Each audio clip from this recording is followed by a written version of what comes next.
Okay, so paano at magkano nga ba yung naubos ko sa pagpa-renew ng motor ngayong 2024? Tara, pag-usapan natin. Okay, so disclaimer lang mga guys. Syempre, ibang lugar, baka ibang process, din natin alam. Depende sa management. Okay, so ako nagpa-renew ako sa may Naik extension sa Naik. Okay, so nagpa-renew ako sa LTO Naik Extension Office. Okay, so pangalawang base na to mga guys. Bali, last year doon din ako nagpa-renew Yun, same process lang yung ginawa ko last year. Okay, so malis ako ng bahay mga guys is mga alas 3. Tapos dumating ako doon 3:15. Tapos rekta agad ako sa window 1. Doon sa likod ng LTO na, sa likod ng may LTO building mismo. Doon sa may inspection area yata tawag din. Hindi ko sure. Basta dumiretso agad ako doon tapos window 1. Okay, so yun yung unang process. Bigyan nyo lang agad yung ORCR nyo syempre. Xerox copy syempre. Kasi hindi po ni dyan kasi kukunin nila yun Tapos syempre dapat readable. Nababasa dapat na importante yun. Para di na pabalik-balik ba, no? Una kong binayadan doon is 1,200 para sa insurance at sa registration daw Di ko alam. Di ko sure. Di ko sure kasi doon sa LTO mismo nagbayad pa din Binigyan ako ng number. Tapos ang binayadan ko is 1,200 para sa insurance at saka sa registration. Kung di ako nagkakamali. Correct me if I'm wrong. Comment down below. Tapos noon, waiting na tawagin yung number para sa inspection mga guys. Okay, so yun. 3:34 tinawag yung number ko para sa inspection. Pero pagdating ko, di naman siya ganun karami yung tao. Di rin ganun kakonti. Sabihin natin na sakto lang. Pero depende pa din sa oras siguro. Mga ganung oras kasi ako lagi Di ko lang alam ang sitwasyon nila dun pagka umaga. Unang register ko ganun din hapon. Pangalawa ngayon hapon. Bilis lang din. Baka nga mabilis lang talaga yung process nila or tsamba lang na konti lang yung tao. Depende. Or di kaya baka nakikita nila yung volume ng tao. Parang hindi sila natatambakan ba? Maayos yung process nila. Yun yung tingin ko. Di ko lang alam kung yun talaga. Okay, so yun. After na inspection mga Chris, waiting ulit. Balik ka ulit dun sa waiting area. Ang ganda. Di ko naman masasabing maganda pero okay yung waiting area nila. Hindi rin mainit Sarap lang kasi tagusan yung hangin. Sarap ng hangin dun kumpara dun sa loob na LTO mismo.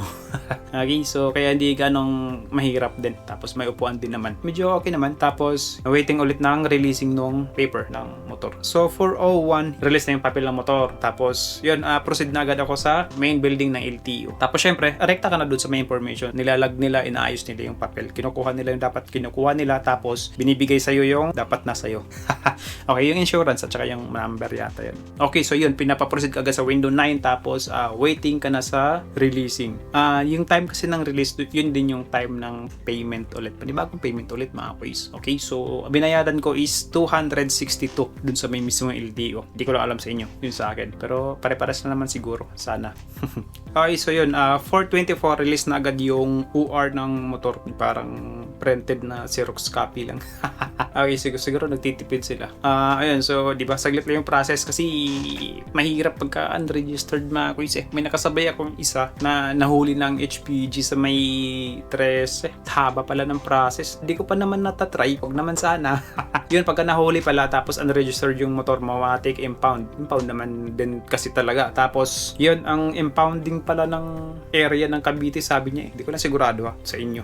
Dito daw sa may Tansay, Hulugan. Tapos, pumunta pa siya ng Imus mga guys. Bali yung sa pinaka main office daw ng HPG. Tapos, doon niya binayaran. Binigyan siya ng release paper. Pumunta na siya sa may Hulugan, sa may impounding area. Papakita lang yung releasing paper. Tapos, release na yung motor.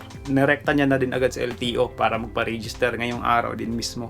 Haba ng process, di ba? Tapos 5,000 sakit sa bulsa. Magkano lang ba yung registration? 1,2 plus 262. Okay, so 1,462. Yun lang yung naubos ko ngayong araw mga guys. Malaking bagay pa din taon-taon magbabayad ako ng 1,2 taon-taon para sa registration ng motor. Ay, wala, no choice. Ganun talaga mga guys. Kaya pagka halimbawa, marami kang motor, edi marami kang babayaran. So, yun lang mga guys. Yun yung process na pinagdaanan ko sa pagpa-renew ng motor ngayong 2024 dito sa lugar namin. So, Tansa, tapos Naik ako nagpa-renew. Tapos, yun yung process. Okay, so nakadepende pa rin sa lugar yan. Sa inyo, di ko alam kung ilang oras aabotin yung process ng registration or renew. Nakadepende sa kanila yan. Pero sana pare-parehas. Ganong oras na abala taon-taon, all goods na yun Kumpara dati talaga grabe. Okay, so yun na mga koy. Sana may natutunan kayo. Thank you for watching. Till next time, peace out.